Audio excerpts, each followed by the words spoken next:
Hello, everybody, and good evening. My name's Don Arleth, and you're watching World News Tonight, coming to you live from Warsaw on TVP World.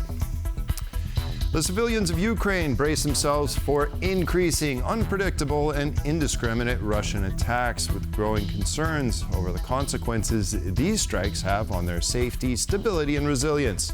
Now in focus. We'll have more on that in just a moment, but first, tonight's headlines. Ukraine's defense and arms production take priority in Rome. Drone scare in Lithuania forces government officials to shelter. And Ursula von der Leyen survives vote of no confidence, but challenges remain.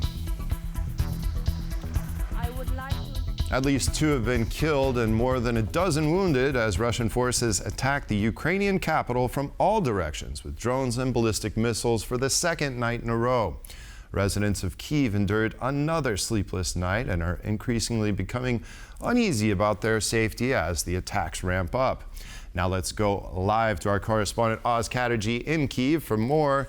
Good evening, Oz. So what's the aftermath of these latest attacks? Well, from about 1 a.m. till about 7 a.m. in the early hours of the morning, Russia sent some 400 drones and 18 missiles onto the territory of Ukraine. And the air defense in Kyiv in particular was raging for about 6 hours last night through the heaviest periods of it. One of the most sustained bombardments that I've been through since being here in Kyiv for about 3 years now. A very, very, very heavy bombardment in Kyiv. 2 people dead, 25 injured. Could have been much worse considering the death toll we've had from previous attacks. But it's second night of consecutive bombardment, and things are starting to get to the Ukrainian people who have been, suffering under these attacks for many months that seem to be only escalating in ferocity. Let's take a listen to some of those Kyiv residents talking about their experiences. A downed Shahed hit the building. I was at home at the time. When I saw something burning, I went down to the shelter. It was a direct strike into the 5th floor, into an apartment. I live on the 3rd floor. I heard a sharp whistle, like something was flying straight at me. In total, 22 locations were hit the hardest. The damage affected various types of buildings, from public facilities to residential and non-residential structures. 6 districts were affected. So 6 out of Kyiv's 10 districts there, very widespread attack. Now, this is happening as the U.S. Secretary of State Marco Rubio is meeting with the Russian Foreign Minister Sergei Lavrov. They are meeting in Malaysia on the fringes of the ASEAN summit there. No sign of any change in Russian policy here in Ukraine, which seems to be continuing to up the ante with these attacks. President Zelenskyy using the opportunity to call for further defense production, but you're going to hear more about that shortly. So back to you in the studio, Don. A very difficult night here in Ukraine. Probably going to be more of that to come in the coming days. Right, Oz Chatterjee, do keep yourself safe and don't hesitate to shelter. Thanks for your report. Russia is blocking all peace efforts. That was the blunt message from Ukrainian President Volodymyr Zelenskyy as he addressed European leaders at the 4th Ukraine Recovery Conference in Rome. It comes as Moscow continues to ramp up its nighttime air assaults on the war-torn country. Our chief political correspondent Aaron Dahmen reports from the Italian capital. This behind me is the man at the center of Ukraine's fight against Russia, President Volodymyr Zelenskyy. And we're here with him in Rome as he pushes Europe and the world to keep the pressure on Moscow. Here's what he told us earlier today. Russia has also prepared for this meeting. Just last night, they launched another massive attack on Ukraine, mainly targeting our capital, Kyiv. The attack involved Russian, Iranian Shahed drones. These drones have been heavily upgraded to cause more destruction and to be harder to shoot down. Europe's top political brass are right here in the Italian capital to discuss the future of Ukraine, its reconstruction and its recovery. They include European Commission President Ursula von der Leyen, who's unveiled a multi-billion-dollar reconstruction package. Also in attendance, Polish Prime Minister Donald Tusk and German Chancellor Friedrich Merz. Ending this war must be our common cause. Now is the time to begin a new chapter, the chapter of Ukraine's recovery in peace. In finalizing, I have two messages. The one goes to Moscow and to President Putin. The message is quite simple. We will not give up. My second message goes to Washington, D.C. and to President Donald Trump. Stay with us and stay with the Europeans. We are on the same page. I also spoke exclusively to Ukrainian Foreign Minister Andrei Sybiha on the sidelines of this conference, and here's what he had to say. We need isolation, further isolation of Russia. In general, what does it mean to raise the price for further aggression for Russia? The second point, engagement and leadership of the USA in our peace efforts.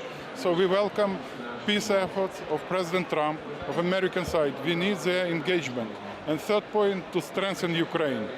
Earlier, I spoke with an official from Kyiv who told me this is a meeting of Ukraine and friends. And that is what it's all about. Europe and the world showing up for a country in need.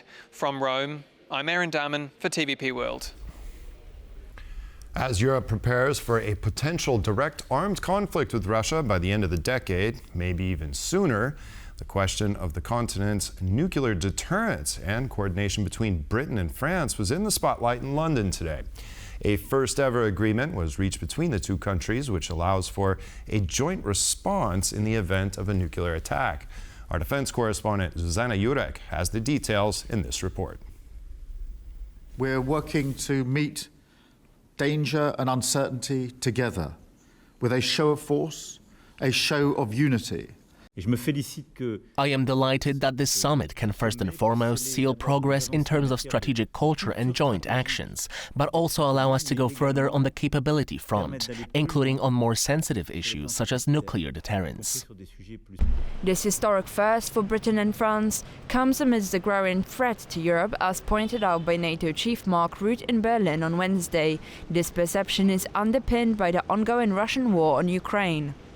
A ceasefire is not going to happen in the next few months, whether we like it or not. So we need the coalition of willing also to act on things that are ongoing today. And what is ongoing today is that Russia is making small but still existing progress in Ukraine, and the security of Ukraine is more and more difficult.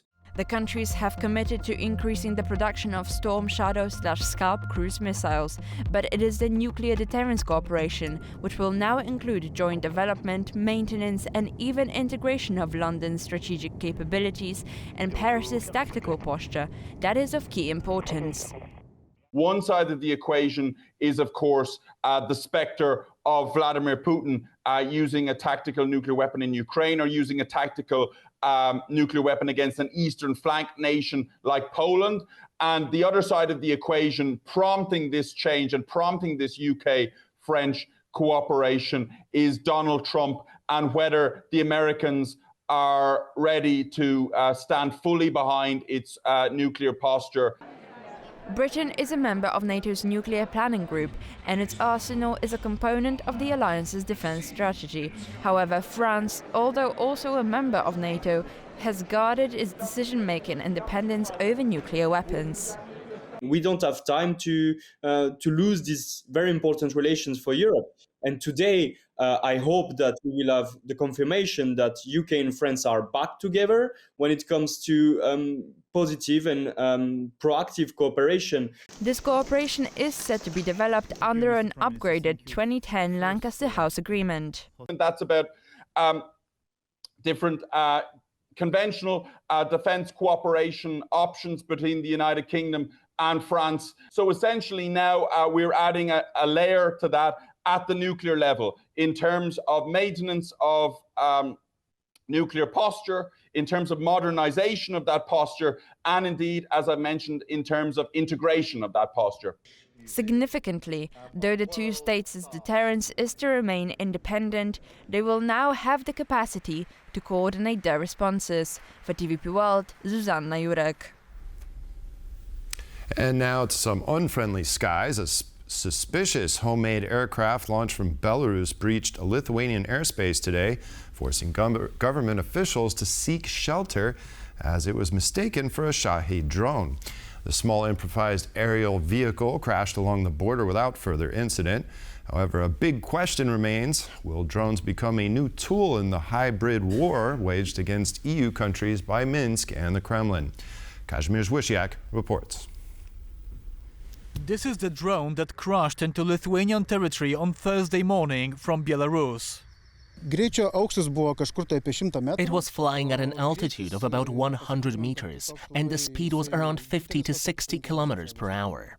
It was already descending in our territory. When we found it, it was already on the ground. The response was swift. Fighter jets took off in response to NATO's emergency call. However, they returned to base when it was determined that the object had fallen and posed no threat. Still, in accordance with procedures, Parliament speakers Kvernelis and Prime Minister Palukas were evacuated to shelters. The crashed UAV closely resembles an Iranian Shahed drone, and that's on purpose. The Russian Gerbera drone is a decoy model meant to imitate its deadly cousin. And what was it doing over Lithuanian airspace? One possibility is that it was sent by Belarusian smugglers. Very often, not once a month, but more often. So our border guards, they catch up so they apprehend air balloons, which are used to transport tobacco products. And while the Lithuanian officials say there is no evidence of direct involvement by the Belarusian regime, it doesn't mean that Lithuanian services can rest easy. That was the Shahed-like, flying object which entered the Lithuanian space from Belarus. So we don't expect very friendly, just kind of best regards sending flying objects coming from Belarus.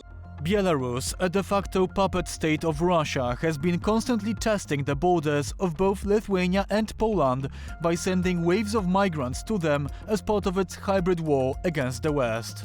As Lithuania is one of the countries on NATO's eastern flank, it's constantly on the lookout for any new provocations from its Moscow-controlled neighbors. For TVP World, I'm Kazimierz Wysiak. The Russian ambassador to Poland has been recalled by Vladimir Putin as relations between Moscow and Warsaw continue to deteriorate. After serving more than 10 years in the Polish capital and sparking dozens of controversies, the Kremlin's diplomatic footprint is now the lowest in modern history. Diana Skaya reports. After more than a decade in Warsaw, Russia's ambassador to Poland, Sergei Andreev, is being recalled by Vladimir Putin. Russian state media, RIA Novosti, reported that he will return to Moscow in September. The reason for Andreev's dismissal, though, has not been disclosed.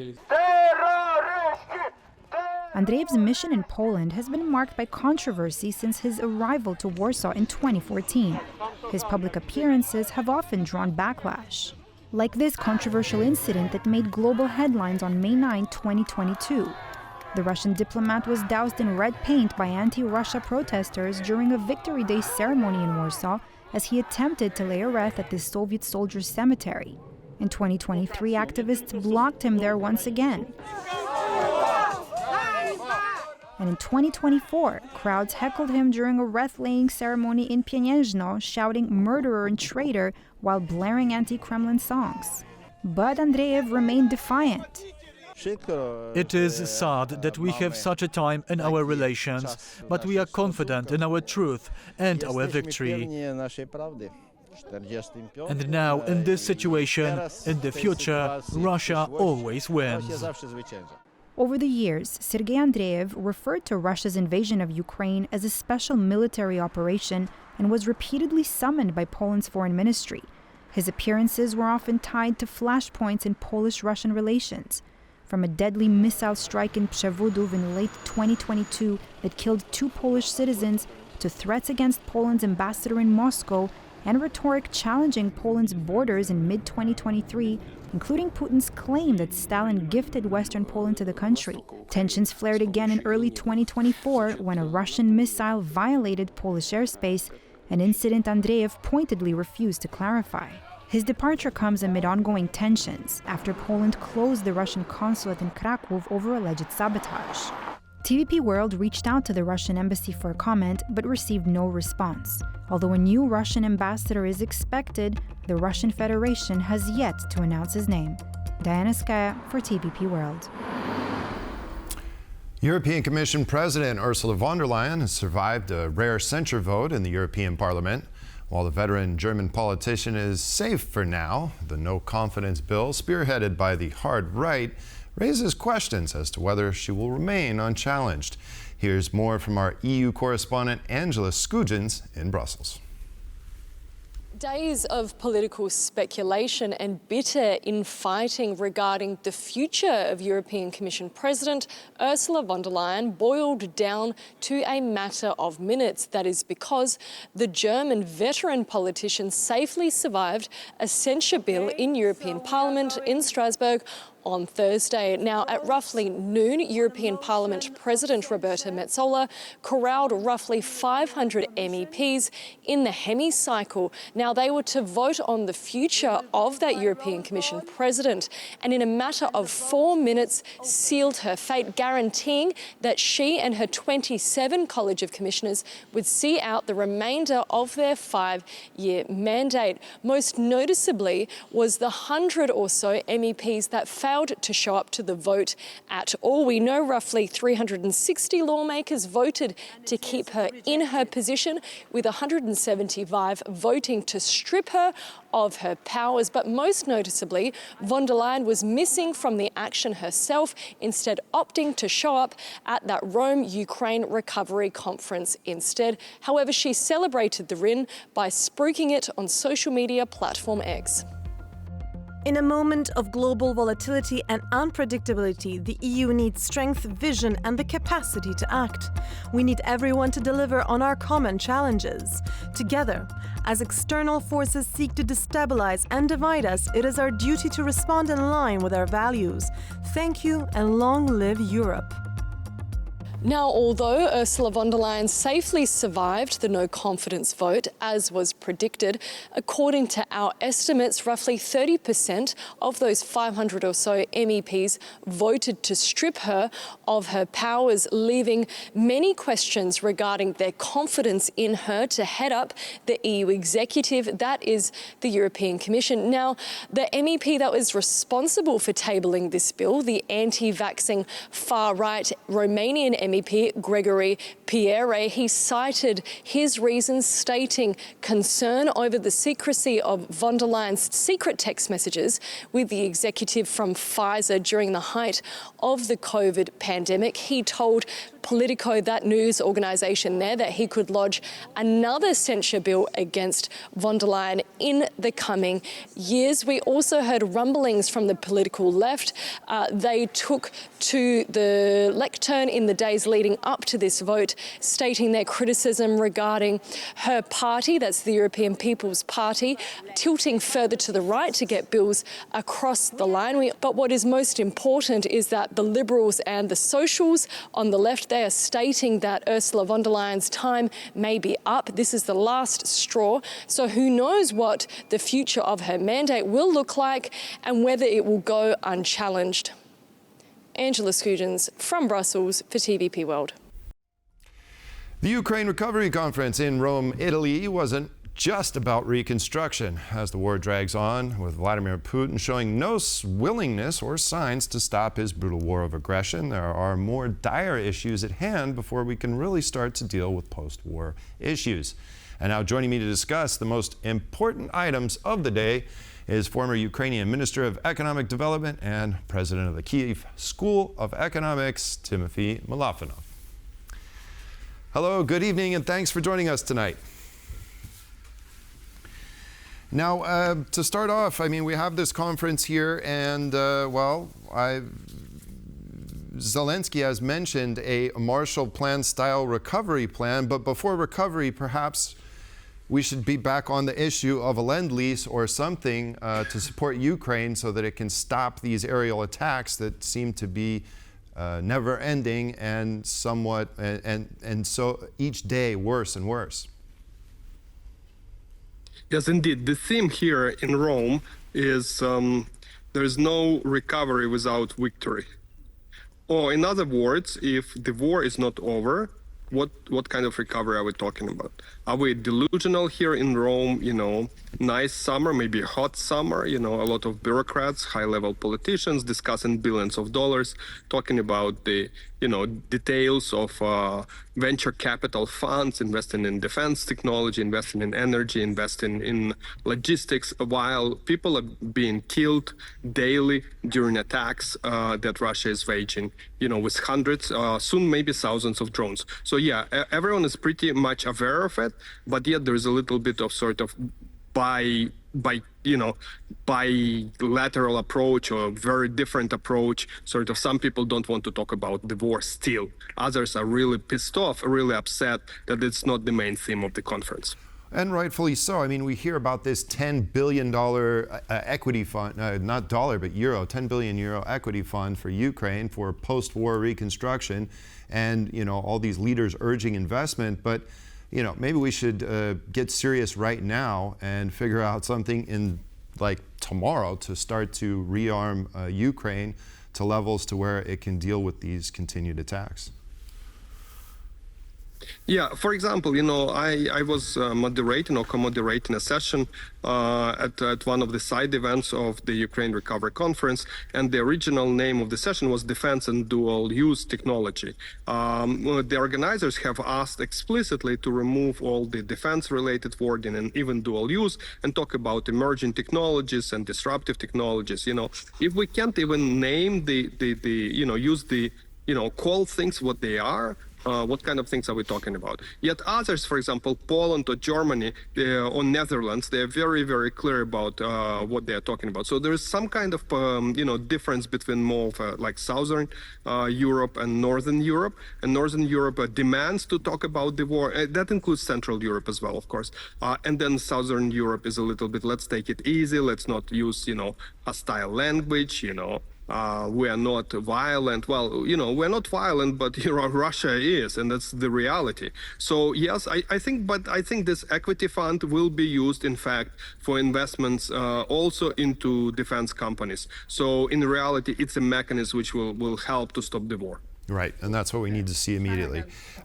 Timothy, I'd like to ask you about the impact that this is having on the residents of Kyiv. You know, a lot of people have come back to the capital city, but these attacks have been some of the worst since the war has started.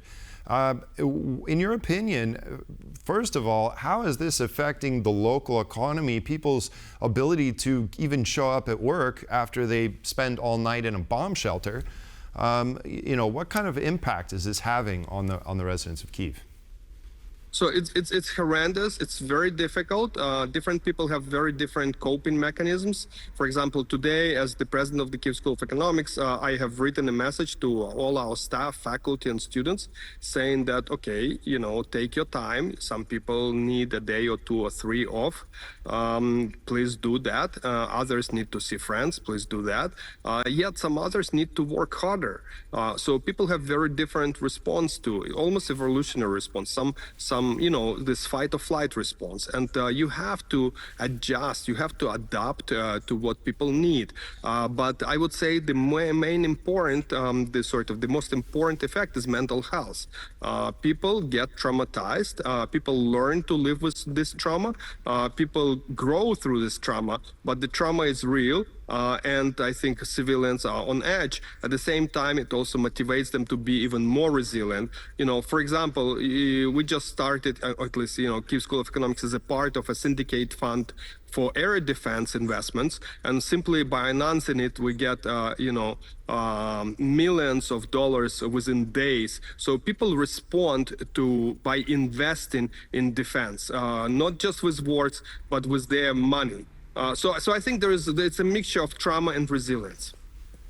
Well, and you mentioned this fight or flight, and actually I wonder if people are talking about over there where you are in Rome about the potential of many Ukrainians leaving the capital like they did at the beginning of the war. You know, should Europe prepare for maybe another refugee wave?